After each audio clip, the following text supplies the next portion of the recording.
La navaja de Somerset se clavó en la diana con un golpe sordo. Acertó en el número 3 del anillo negro de puntuación simple. Atravesó el salón desierto y arrancó la navaja del corcho antes de regresar a su posición inicial, al otro lado del sofá, y lanzar el cuchillo una vez más. La hoja se clavó en el 20 del anillo de puntuación doble, a escasos centímetros del blanco. Se acercó y volvió a arrancar el cuchillo. A excepción de la diana, las paredes estaban vacías, las estanterías empotradas estaban casi desiertas, y el suelo del parquet estaba repleto de cajas llenas de libros. Somerset no había terminado de clasificarlos.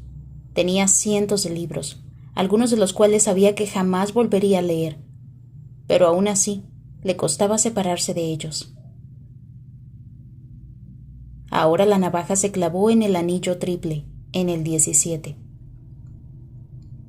El ruido de la ciudad, que penetraba por la ventana, resonaba en la estancia vacía. Los niños del callejón juraban como marineros y competían en estruendo con un radiocassette que emitía rap gangsta a todo volumen. Somerset conocía a los niños que siempre haraganeaban allá abajo. Ninguno de ellos superaba los 12 años. Arrancó la navaja y volvió a la posición inicial. La hoja se clavó en el 4, al borde de la diana, muy lejos del blanco. Estaba pensando en lo que había encontrado detrás del frigorífico. Tal vez debería haberse callado. Podría habérselo guardado hasta final de semana, hasta después de irse. Entonces ya no habría sido problema suyo. Pero no iba con él a hacer una cosa así. De modo que ahora se enfrentaba a la gula y a la codicia. Si hubiera silenciado el hecho de que los asesinatos de Ellie Gold y Peter Eubanks guardaban relación, no habría tenido que implicarse. No habría sido asunto suyo, sino de Mills. Somerset recuperó la navaja, la cerró y la dejó en el borde del sofá. Mientras permanecía sentado en el borde del sofá con las manos colgando entre las rodillas, pensó que Mills no estaba preparado para aquello. Creía estarlo, pero no era así. Aquel chico no tenía ni puta idea de nada. Si Mills tuviera 2 dedos de frente, se habría quedado en Springfield. Pero quería estar en el meollo. Quería emociones fuertes. Bueno, pues ya las tenía. Mills babeó como un lobo cuando Somerset regresó a la comisaría y le mostró la nota que había encontrado detrás del frigorífico del hombre gordo. Con pulcra letra de imprenta escrita en bolígrafo sobre papel blanco lineado se leía la frase: «Largo y duro es el camino que del infierno conduce a la luz». Mills estaba examinando las fotografías de 18x25 correspondientes al homicidio de Gold, cuando Somerset entró en la oficina de ambos. Las fotos se hallaban desparramadas sobre la mesa que no sería suya hasta la semana siguiente. En cuanto Somerset le mostró la nota, Mills empezó a revolver las fotografías como un loco, buscando primeros planos de la palabra codicia y sosteniéndolos junto a la nota para comparar la letra. Quería salir disparado para solicitar un análisis caligráfico y asegurarse de que era la misma persona quien había escrito ambas cosas. Aquello demostraba lo verde que estaba. Era bastante obvio que se trataba de la misma persona. La prensa todavía no se había enterado de la noticia, de modo que no podía tratarse de alguien que hubiera plagiado el método. Aún no. Y lo peor del caso es que Mills estaba demasiado alterado para darse cuenta de que tenía la prueba más importante delante de las narices. El contenido de la nota, no la caligrafía. Largo y duro es el camino que del infierno conduce a la luz. ¿Cree que intenta decirnos algo?, preguntó Mills. A mí me parecen chorradas religiosas. Somerset tuvo que echar mano de su autodominio para contener la lengua, pero en lugar de decirle a Mills que era un imbécil, escogió una de las fotografías de la palabra codicia, escrita con sangre, y la sostuvo junto a la foto Polaroid que había tomado del término gula escrito con grasa. ¿Nunca ha oído hablar de los 7 pecados capitales, Mills? Sí, creo que sí, contestó Mills encogiéndose de hombros. Codicia, gula, ira, envidia, pereza, orgullo y lujuria. El rostro de Mills se iluminó cuando el joven empezó a comprender. ¿Cree que ese tipo va a cargarse a una persona por cada pecado? Eso parece, ¿no? Mierda, murmuró Mills anonadado. Eso mismo, mierda, pensó Somerset mientras se reclinaba en su silla y apoyaba la cabeza en el brazo del sofá. Habría 5 asesinatos más si no encontraban a aquel tipo, y si Mills dirigía la investigación después de que él se retirara. Somerset temía que aquel tipo lograra completar la lista sin dificultad alguna. No es que el muchacho fuera incompetente. Sencillamente carecía de experiencia con aquella clase de mierda. Aquello no era Springfield. Somerset contempló la navaja que descansaba en el otro brazo. Cuanto más pensaba en aquel embrollo, más se cabreaba. Quería dejarlo todo atrás, pero no podía. Ahora no. No podía limitarse a matar el tiempo hasta que terminara la semana. Tenía que implicarse en aquella investigación. Se irguió, tomó la navaja y la abrió y la lanzó al otro lado de la habitación. Anillo de triple puntuación. El 7. Al cabo de media hora, Somerset oyó truenos a lo lejos. Contempló el cielo al oeste. Los relámpagos revelaban la presencia de nubes violáceas de aspecto amenazador en la noche. La tormenta no tardaría en llegar. Nada conseguiría detenerla una vez que se adentrara en el desierto. Mientras caminaba por el centro con un cigarrillo entre los labios, escudriñaba de forma inconsciente los huecos entre los coches aparcados, en busca de chiflados. Una de las casas de crack más importantes de la ciudad se hallaba en aquel barrio. Los adictos al crack te rebanan el cuello por 4 chavos sin pensárselo 2 veces. Pasó un camión de bomberos con la sirena a todo volumen y las luces parpadeantes rebotaron en los coches aparcados y tiñeron los edificios de rojo. Más allá, un hombre de negocios con el traje desordenado gritaba al auricular de una cabina telefónica. De repente colgó con estruendo. ¡Que se joda esa zorra! ¡Que se joda esa zorra! Repetía cada vez más furioso. Somerset pasó de largo y se dirigió hacia la escalinata de granito del edificio principal de la biblioteca pública. Mientras la subía, arrojó el cigarrillo por encima de las cabezas de los vagabundos que dormían allí. La colilla aterrizó entre los arbustos. Oiga, ¿tiene un cigarrillo? Pidió uno de los vagabundos. Oiga, ¿tiene un cigarrillo? Somerset bajó la mirada hacia el rostro mugriento del hombre. Era un joven blanco, no mayor de 30 años. Igual que Mills. Somerset se llevó la mano al bolsillo de la camisa y sacó el paquete, pero estaba vacío. Lo siento, me acabo de fumar el último. Vale, no pasa nada. Somerset siguió subiendo y pasó entre las enormes columnas de la biblioteca antes de llamar a las puertas de cristal con la palma de la mano.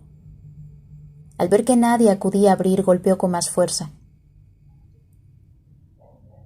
Tranquilo, ya voy, dijo una voz amortiguada por el vidrio. Un hombre afroamericano de 60 y pocos años atravesó el vestíbulo con toda la rapidez que le permitía su cojera. Era George, el vigilante nocturno. George abrió la puerta y lo dejó entrar. ¿Qué tal? Muy bien, George. ¿Y tú? De fábula. Mientras Somerset caminaba sobre el mármol verde del vestíbulo, una familiar sensación de calma se apoderó de él y le relajó los músculos de los hombros. Miró a través de la puerta de doble hoja que había tras el mostrador de salida y contempló la inmensa sala de lectura principal, con sus mesas largas y coronadas por lámparas articuladas de pantalla verde. Numerosas estanterías se alineaban a lo largo de las paredes desde el suelo hasta el techo. Las demás estanterías se hallaban al otro lado de la sala de lectura, a lo largo de innumerables pasillos de libros. Y en el piso superior había más estanterías, literalmente kilómetros de libros. Aquello era el paraíso para Somerset. Hubiese podido vivir allí. George subió la escalera curva de mármol hacia el primer piso. Siéntate donde quieras, amigo mío.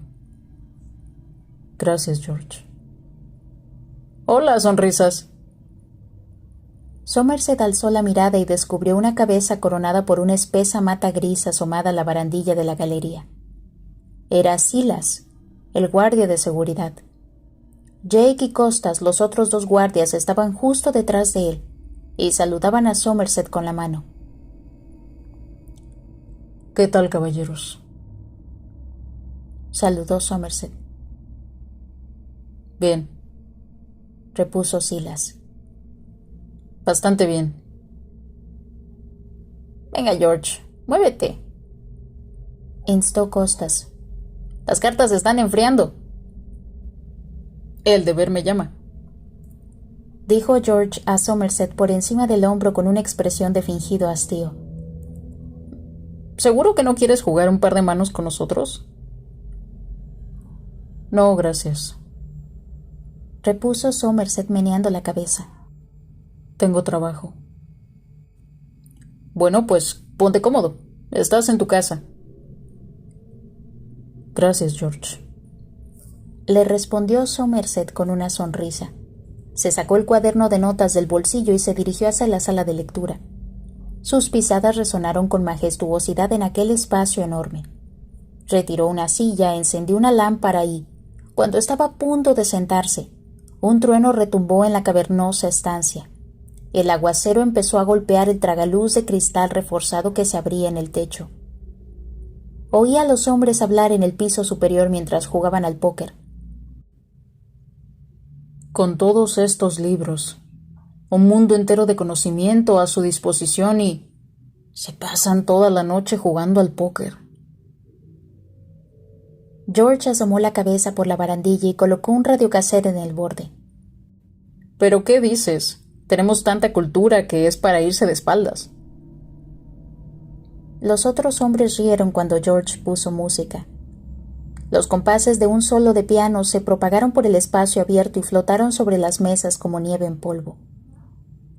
Somerset cerró los ojos y se dejó invadir por la música. Era una fuga de Bach, de El clave bien temperado. Arriba, George se estaba encendiendo un puro con una cerilla de madera. ¿Sabes una cosa, sonrisas? Nos vas a echar de menos cuando te vayas. No hay bibliotecas abiertas las 24 horas allá, en el fin del mundo donde te vas a ir. Probablemente tengas razón. ¿Lo ves? Nos vas a echar de menos, seguro. Sí, es muy posible, asintió Somerset. George volvió a la mesa de póker y Somerset se dirigió a los ficheros. Mientras caminaba, abrió el cuaderno de notas. En la primera página había apuntado los 7 pecados capitales y tachado la gula y la codicia. Una vez junto a los ficheros buscó la P y encontró el cajón que buscaba. Lo sacó, lo llevó a una mesa alta que había cerca y volvió la página del cuaderno. Purgatorio, volumen 2, La Divina Comedia, Dante. Escribió de memoria. No le hacía falta comprobarlo. Sabía que aquel libro decía muchas cosas acerca del pecado. Mientras examinaba las fichas en busca de libros que hablasen de los 7 pecados capitales, anotaba títulos y autores. Si al asesino le obsesionaban los 7 pecados capitales, entonces Somerset tenía que saber tantas cosas acerca de ellos como el asesino. No, tenía que saber más. Aquella persona volvería a matar. A Somerset no le cabía ninguna duda. Pero si podía descubrir cómo era aquel tipo, anticiparse a sus pensamientos, quizá podría salvar un par de vidas al final de la lista. Quizá. Somerset se había propuesto atar todos los cabos posibles antes de marcharse. No encajaba con su carácter dejar pendiente un asunto como aquel, aun cuando no lograra echar el guante al asesino antes de que acabara la semana. Guiaría a Mills en la dirección correcta y le ayudaría en la medida de lo posible. Mills era demasiado testarudo para reconocer que había cometido un error al trasladarse a la ciudad. Pero si estaba resuelto a aguantar allí, entonces Somerset tenía la obligación de enseñarle a ejecutar bien su trabajo. Mientras los compases de la fuga se fundían con el repiqueteo de la lluvia contra el vidrio del tragaluz, Somerset seguía anotando títulos y autores. Sin embargo, aquella lista no era para él, sino para Mills. Si éste pretendía lucirse con aquel caso, tendría que hacer los deberes, empezando por Dante 101.